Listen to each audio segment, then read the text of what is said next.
देश के सबसे बड़े सूबे उत्तर प्रदेश की राजधानी लखनऊ में अगर आप सड़क पर चल रहे हैं तो आप अपनी जान हथेली में लेकर घूम रहे हैं, क्योंकि कोई भरोसा नहीं कि अगले पल ही कौन सी कार या बाइक पीछे से आकर आपकी जान की दुश्मन बन जाए। कहने को जो उत्तर प्रदेश की राजधानी, लेकिन ट्रैफिक पुलिस न उन रईसजादों पर नकेल कस पा रही है जो सुनसान सड़क समझकर अपने आप को माइकल शूमाकर से कम नहीं समझते और कार और बाइक को ऐसे भगाते हैं मानो उन्हें डायरेक्ट मून पर लैंडिंग करनी हो। और ना ही ट्रैफिक पुलिस हर रोज जानलेवा सड़क हादसों को रोक पा रही है। इसके कई उदाहरण हैं, आए दिन आपको दिख जाते हैं, लेकिन इस मासूम को देखिए जो अपनी मां की आंख का इकलौता तारा था, लेकिन रईसजादों की सनक ने इसे मां की आंखों से उझल कर दिया। 21 नवंबर मंगलवार सुबह 5 बजे जनेश्वर मिश्र पार्क के पास एएसपी श्वेता श्रीवास्तव की आंखों का तारा पलक झपकते ही उनकी आंखों से दूर हो गया। एएसपी अपने बेटे नामिश को कोच के साथ स्केटिंग का अभ्यास करवाने लाई थी। जब G20 मार्ग पर श्वेता सड़क की दूसरी तरफ थी, तभी शहीद पथ की ओर से आ रही तेज रफ्तार महिंद्रा XUV 700 ने नामिश को जोरदार टक्कर मार दी। ये टक्कर इतनी जोरदार थी कि नामिश बुरी तरीके से घायल हुआ और जब उसे अस्पताल ले जाया गया तो डॉक्टरों ने उसे मृत घोषित कर दिया। ये वही कार है जो सड़क पर एक मासूम के लिए मौत बनकर दौड़ी। इस कार को चलाने वाले आरोपी सार्थक सिंह और देवश्री वर्मा को पुलिस ने गिरफ्तार कर लिया।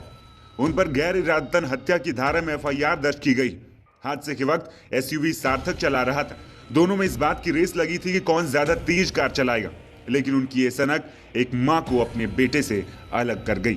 तो मुख्य रूप से लखनऊ पुलिस में जहाँ जहाँ ऐसे रास्ते हैं जहाँ पर ट्रैफिक का लोड कम रहता है, जिस वजह से गाड़ियाँ तेज रफ्तार में चलती हैं, जैसे लोहिया पथ है या ताज होटल से जनेश्वर मिश्रा पार्क की तरफ जाने वाला मार्ग है या G20 रोड है, इन सब मार्गों पर हम लोग जिगजैग बैरियर लगाते हैं जो परमानेंट बैरियर रहेंगे, ताकि यहाँ पे गाड़ियों की स्पीड एक लिमिटेड वे में रह सके।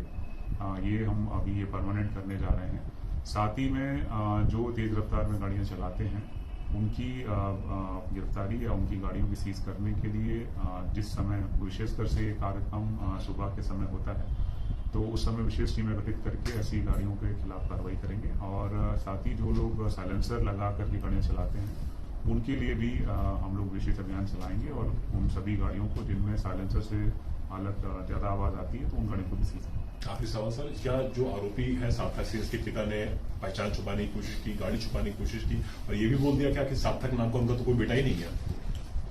जो सार्थक सिंह इसमें मुख्य आरोपी है, जो गाड़ी उस समय चला रहा था जब दुर्घटना हुई, इन लोगों ने घर में जाकर के अपने परिवारजनों से, विशेषकर अपने पिता से बातें बताई, तो उनके पिता ने इस गाड़ी को धुलवा करके इसको छुपाने का प्रयास किया।